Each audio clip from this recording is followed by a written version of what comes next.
Hello,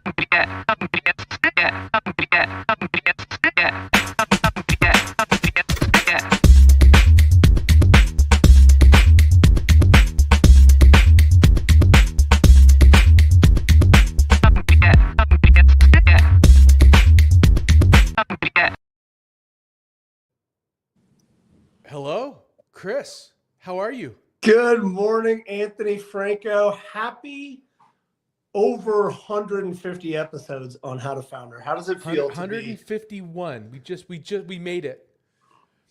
How does it feel to put so much crap content into the universe? Is it? I wouldn't call it crap. We have been focusing on quantity over quality. I agree. We were just talking to our guest, a podcast expert, and just saying, yeah, that we actually haven't worried too much, that much about what it is we say. We just say a lot of words, Anthony. It's fine. Yes, we're like an LLM in that way. A poorly trained LLM. A poorly trained LLM with a high token cost. Yes, that is. It is funny. Exactly Anthony, me. I was talking to a really good friend of mine, and I say, there's one thing that scares me about Halloween. She said, which is? And I said, exactly.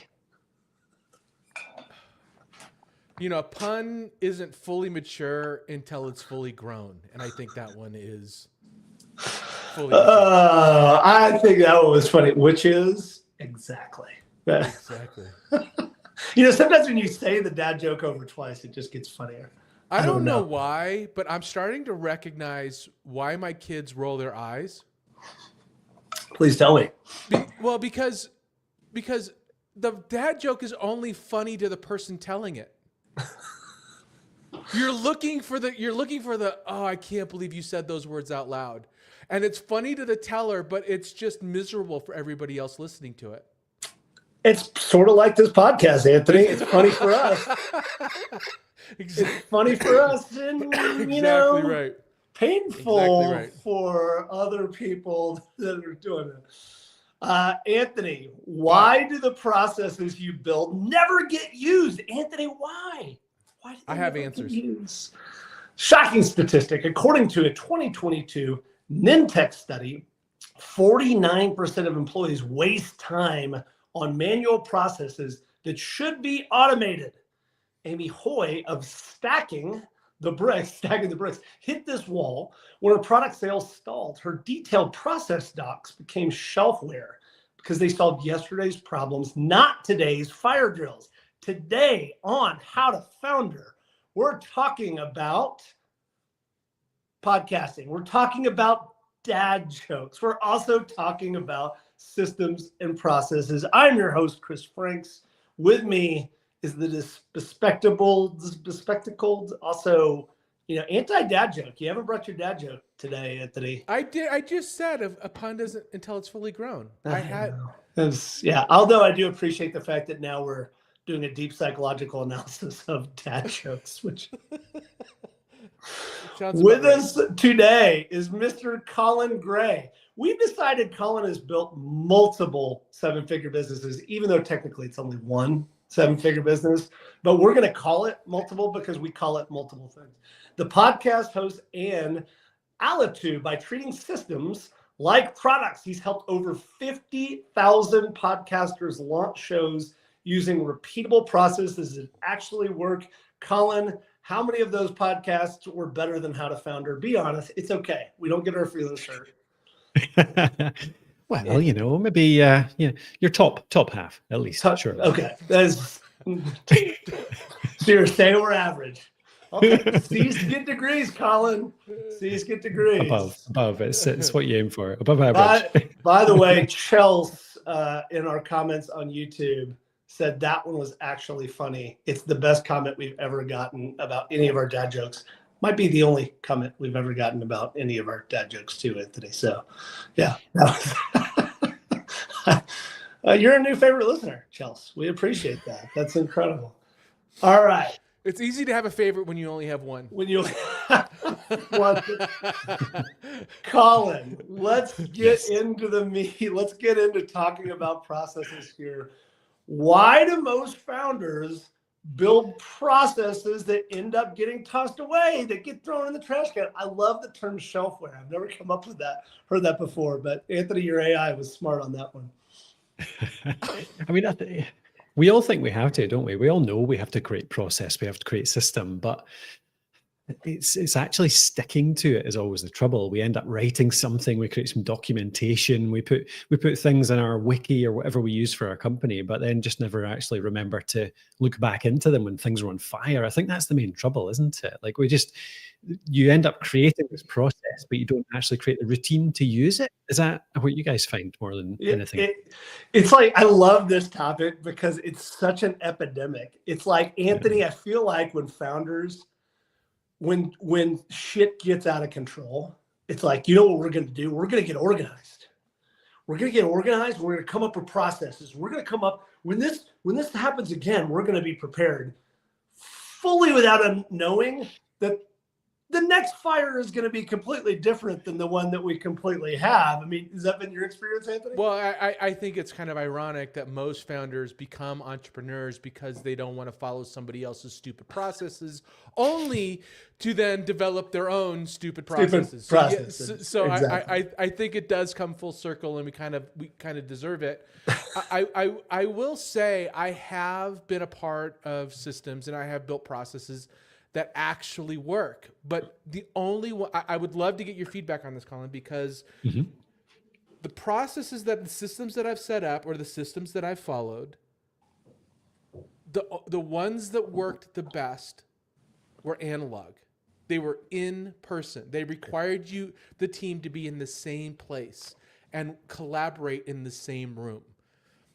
So I want to hear your thoughts on that, and then hopefully there's an answer to that digitally that isn't what is it that you use, Chris? You use ClickUp, or? I mean, I've used every possible Asana, I've used Notion, I've used ClickUp, I've used every possible thing you can imagine. I'd love your feedback on that, Colin. Yeah, it's similar, actually, for sure. I could even tell you two different stages of this, because the processes that we use nowadays as a team that work best are the ones that rely not necessarily on doing them in person, but at least checking in person. The routine that I was talking about, whether it's every, twice a week, you have to check in on this thing to make sure the process is moving forward, whether it's every couple of weeks, it's something you do with somebody else. So yeah, absolutely agree with that. I think it's partly the accountability, isn't it? Like if somebody else is involved in it, then suddenly you can't forget, because you're responsible to do it and make sure this other person knows that you have done it, or you're doing it together, of course. Yeah. But I remember even when I didn't have a team. So there's one particular process that I have just now, which is kind of our main cycle planning process, which I used to do just by myself.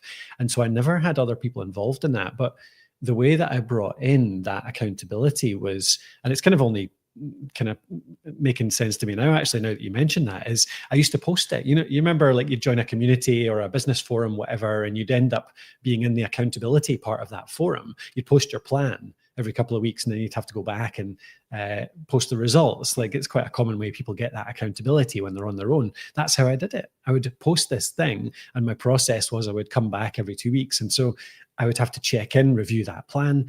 And it was because of that checking in with other humans, even not my team, it's like actually a wider community. That was enough, actually, to keep me on track. I mean, I think you hit on a couple of really key points. I'm going to circle back around to both, but the one I want to talk about first is why it feels so bad when we create a process that fails. I feel like we do all kinds of stuff. We have marketing things that fail. We try things all the time.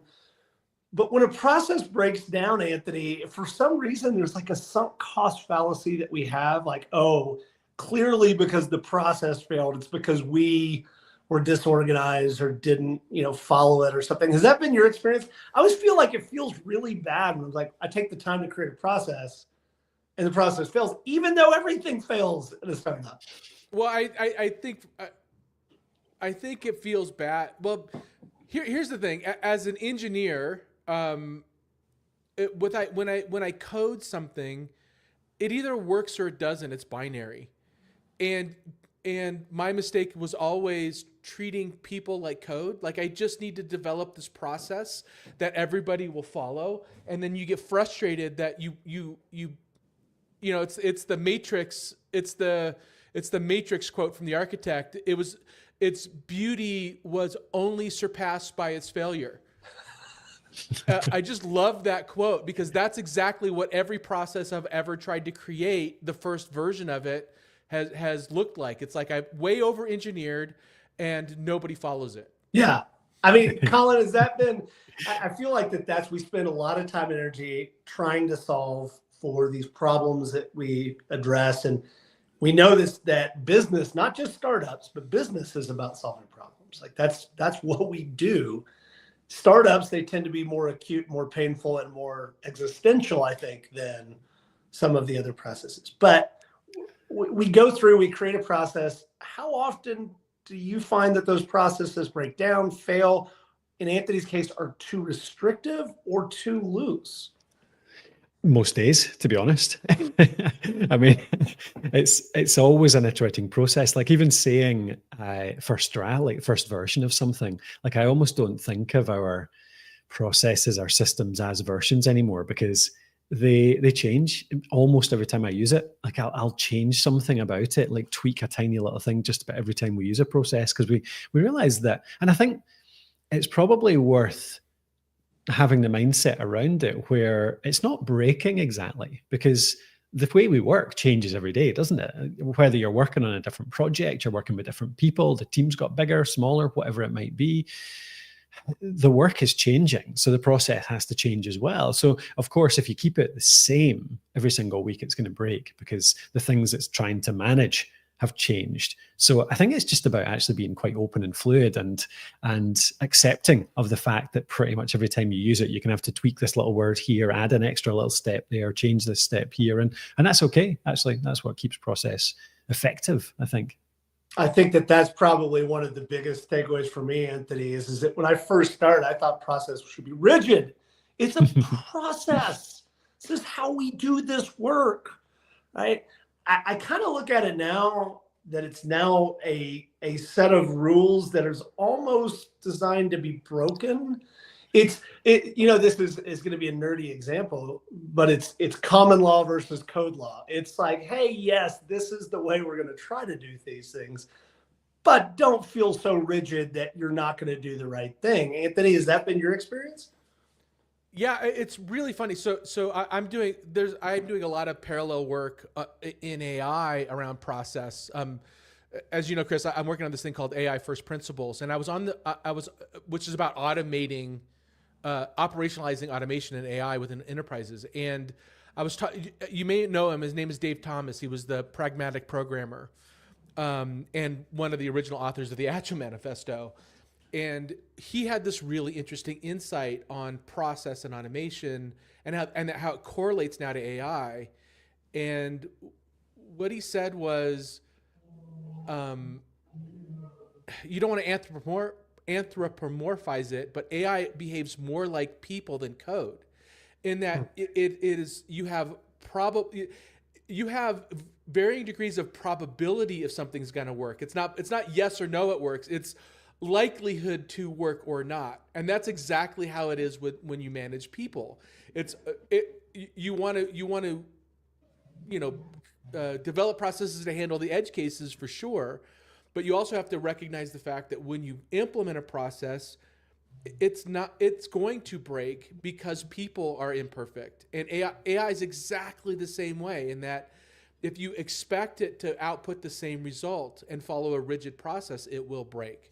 So I think the first rule of building any process is start small and start in a way, like start with an EOS scorecard, right? Start with a scorecard. Start with a weekly meeting measuring the things that you think matter. And then if you're doing that every week, it's no longer shelf-ware. It's now part of your process. You're doing a weekly stand-up and measuring what you're doing, and then you can iterate on that process and then develop processes so that the things that you're measuring get better. What do you think, Colin? Yeah, I like that. The measurement part's always really important, isn't it? And that I think that's what helps you improve that process over time as well, in terms of what's the phrase, like what's measured gets managed, isn't it? So as soon as if you want something to matter in a process, if you want a part of a process to actually to be always completed, to actually matter to people, then it has to have some metric that actually helps them as well. And then you get into the motivations, don't you? Get into the incentives. So does this metric actually it start to grow the thing in your business that you want it to, or is it just actually incentivizing people to do this process in a way that doesn't necessarily actually help your customers or your product or anything like that? So it's kind of funny, that, isn't it? That, I think that's, I mentioned before, I don't know if process breaks that often. You actually just have to iterate, but I think that's the place where I have seen it break, where you bring in metrics that actually end up counterintuitive to the growth of what you're doing, the growth of your business, the growth of your team, the growth of your product, whatever that might be. Have you guys seen that? I mean, your story of my life, man. You talk about what, things that I have screwed up in business. I've done all of them. I've got every single one. All right, I want to ask a question, because I want to get to sort of the meat of this, which is what should be in a process. How do we build processes? How do we stay accountable to those processes? But I'm going to ask it in the opposite way, Colin, which is, what should we not have in a process? Like, so if business, we're trying to take what we do, we're trying to create the ability to replicate those things, do them again, create more value. That's how we build systems, then we can scale. This theory. What belongs out of this world of process? Is everything a process? I think it depends a lot on the team and the project, but I think the one way I think about it is, and particularly maybe for us, because we're in a creative industry, you guys do the same, you're making a podcast, it has to have creative elements to it, otherwise it just becomes boring. Yeah, Anthony, we're making a podcast. Can we write that down? I wrote that down. Thank you. Oh God, I thought we were just getting together and bullshitting with cool people. I mean, that's the part that needs to be You need to have a human element in it. You need to have the ability to be creative. So some of it, I think, is you have to be able to set in the process the milestones which are non-negotiable, essentially. So making a podcast, you have to get the recording done. You have to create a script before that.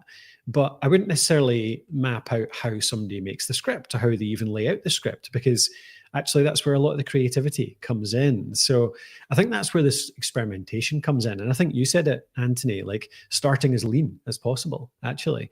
Like the way to actually get people to buy into a process, your team to buy into a process, maybe even yourself, is to start with just the top level non-negotiables. So create your script, record the show, get the editing done, and then publish.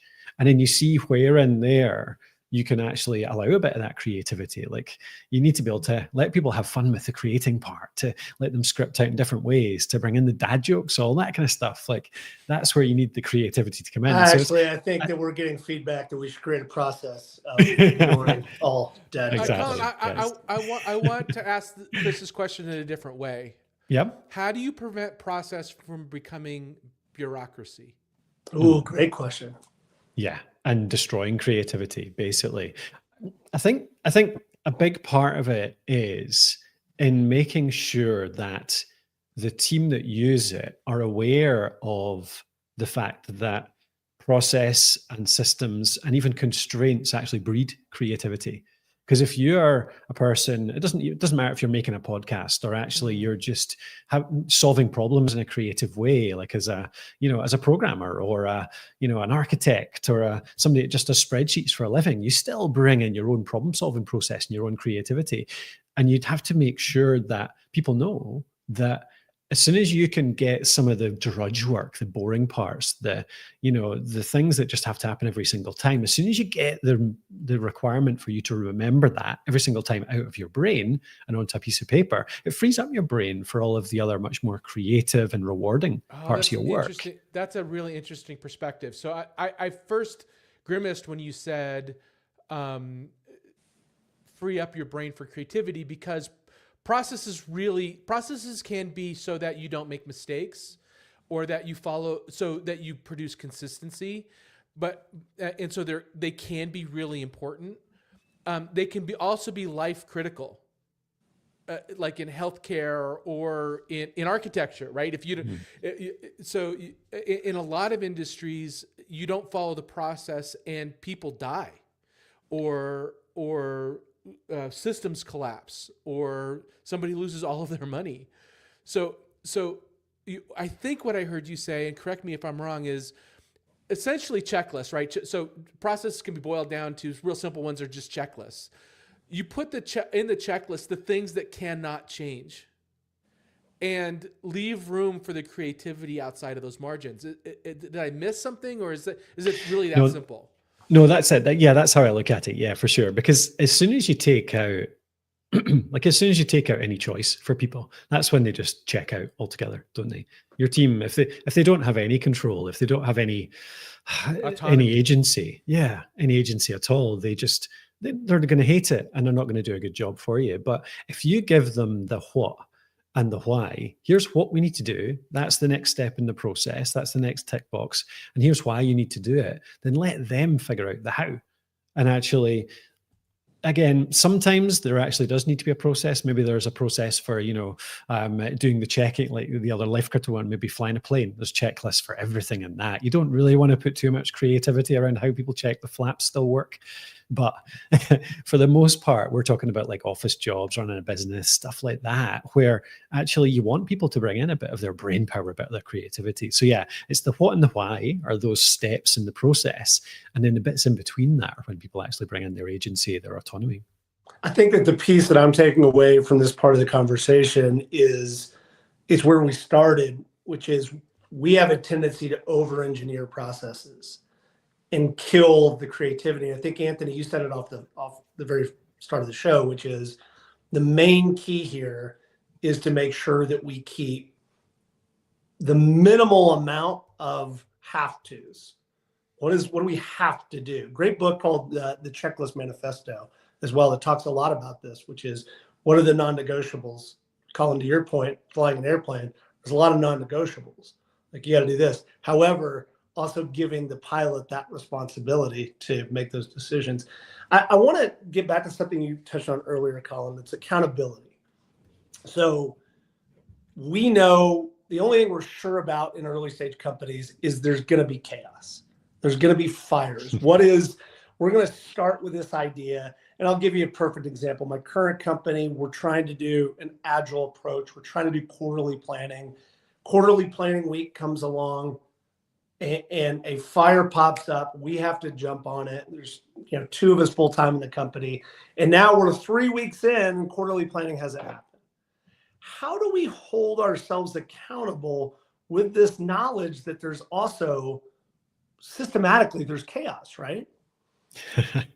Yeah, I think that's the hardest part. I think a big part of it is, as we said earlier, it's the routine of people meetings. You mentioned EOS earlier, Anthony, like that's a big part of it, isn't it? The meeting pulse. And I think that works. I brought that in from EOS for our business as well. We have a bi-weekly leadership meeting. So every 2 weeks we have a meeting. It's non-negotiable, 30 minutes. You have to turn up. Doesn't matter if there's fires burning. We'll make it short if we have to, but we have to get in there and at least make sure the things that are supposed to be happening are happening. But the accountability part is hard. It's around making sure that I think the process, the priorities are set right. So in that process, like maybe you do set a system whereby if a fire breaks out, like we have rankings of priority, and doing the quarterly planning, the priority is a number 3 ahead of something that's actually affecting customers. So if there's something broken in Alitu, our app, customers actually can't make podcasts in there. That's got to be a priority one. People that are paying us money, we're going to lose all of our customers if we don't deal with that. So quarterly planning can wait, actually, and that is totally fine. So I think there's something around those priorities and just knowing in yourself, setting, what is worth beating out other things, really. Anthony, what are in processes that you run your companies by? What are the things that are the absolute? The first thing I've recognized, just became self-aware of, is, and all the founders that have done this, raise your hand. We'll see you. I'll just go ahead and raise mine because I've done it. Whatever. I've manufactured crises in order to not have to go to a planning meeting. Oh, yeah. Sorry, Chris.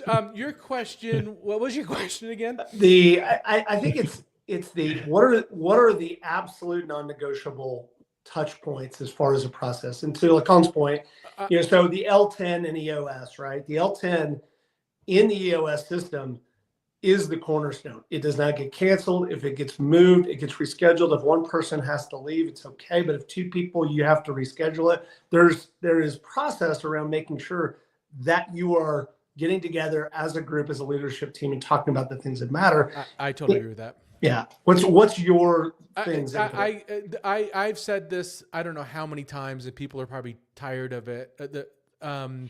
But the scorecard, the weekly scorecard check-in, making sure you're measuring things that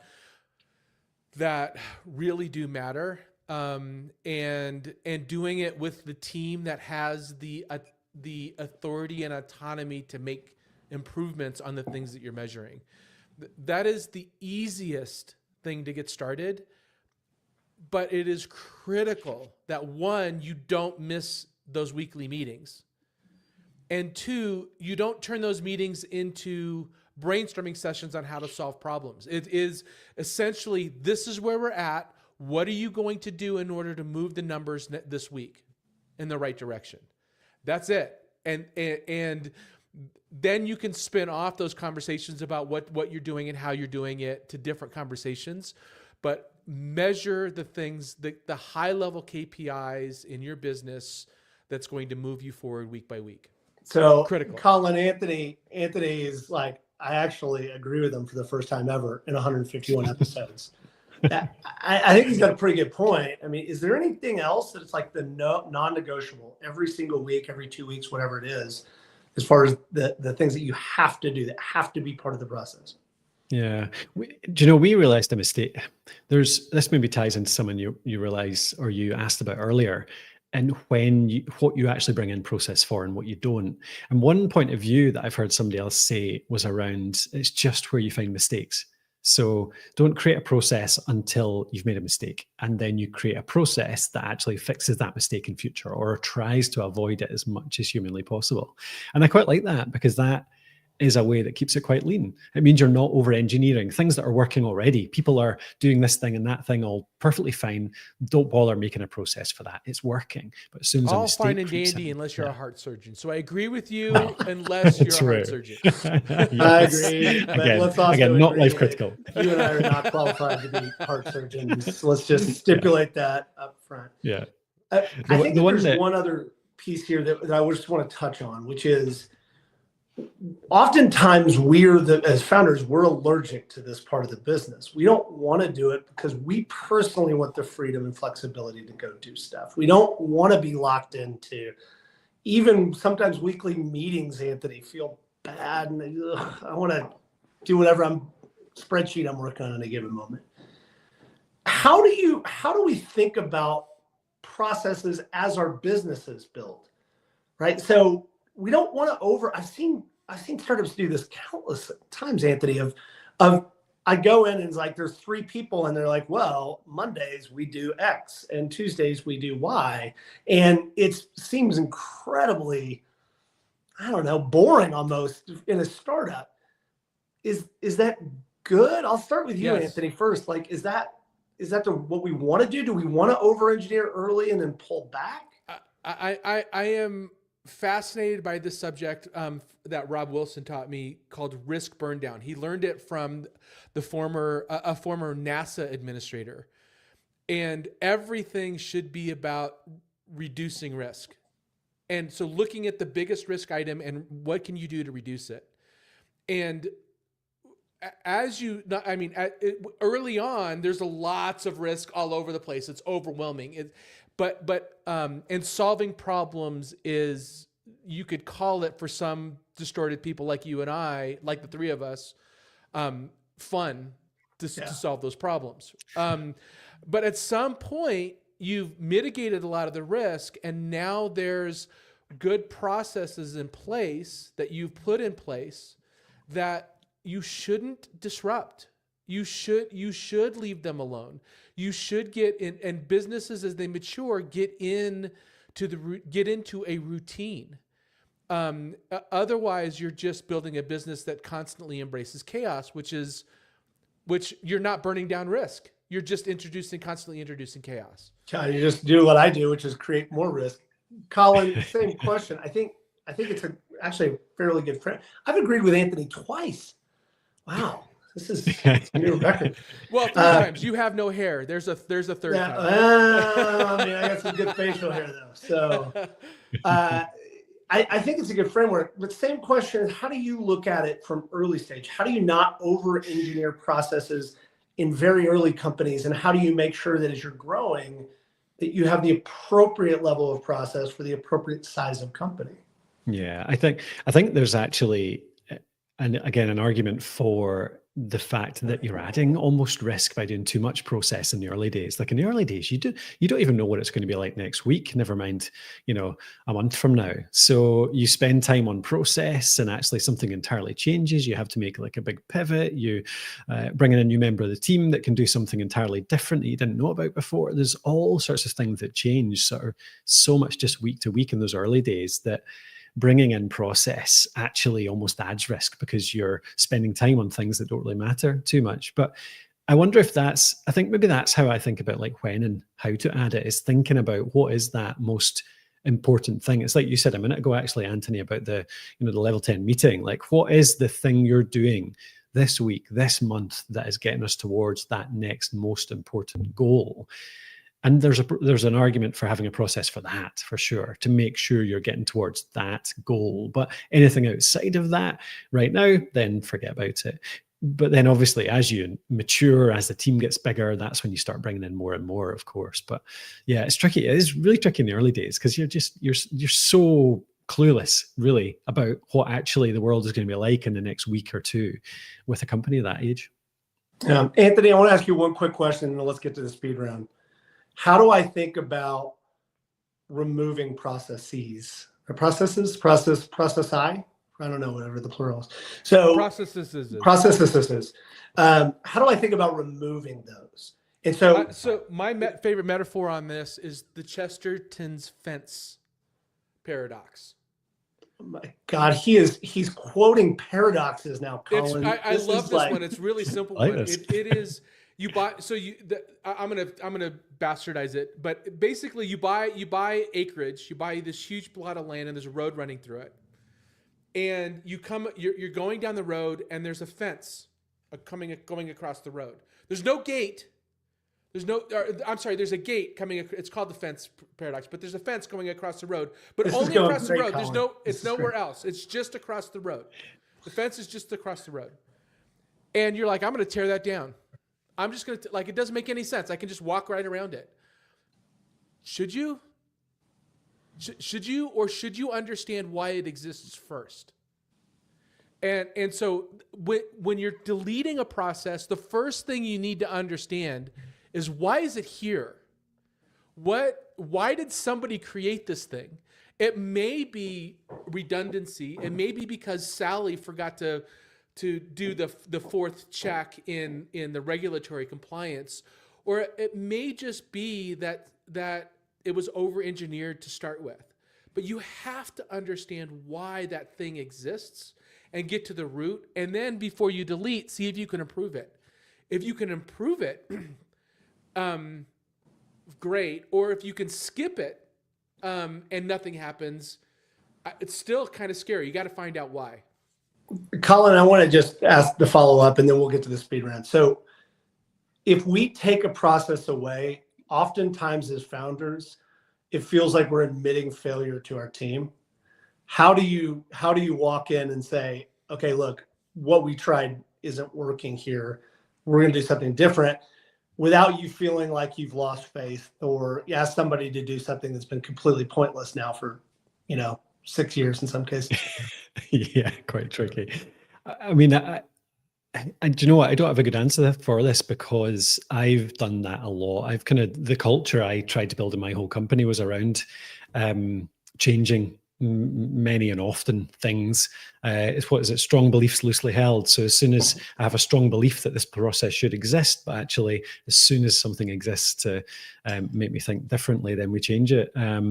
And it's something that I try and stick to as much as I can so that we can do that really easily, so that we can just get rid of something altogether. We say, right, we tried this, we gave it a good shot, we set out the task, we set out the goals, we set out the metrics we're going to measure it by. Oh, metrics didn't match. So we actually didn't achieve what we wanted to, therefore it's gone. And actually, it's a sort of culture of experimentation.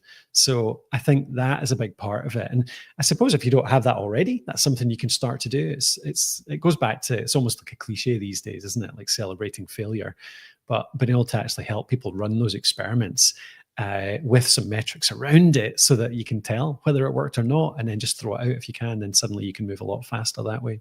Anthony, just give you a quick reaction there before we hit the speed round. Two quick comments there, Chris.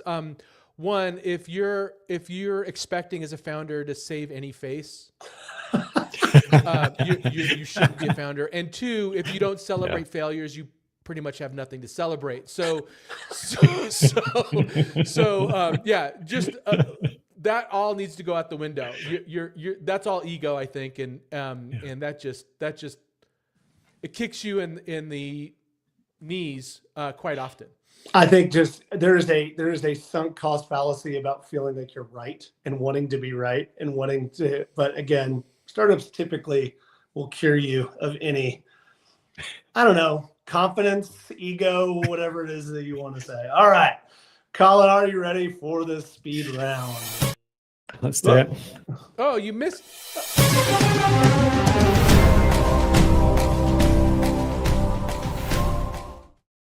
I double click the single click, Anthony. You got the single click. It's not the process. Yeah, it's I need a process. Here's the process.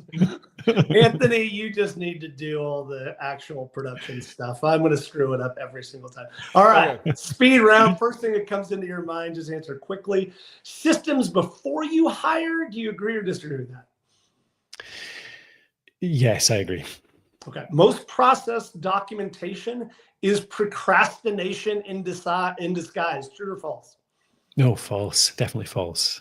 Okay. What percentage of your process actually gets used? Good question. My process, 20%. That's awesome. No, that's not true. That's not true. Maybe 50%. Do you purposely delete any process that you haven't used in 90 days, or do you just kind of sit it on the shelf?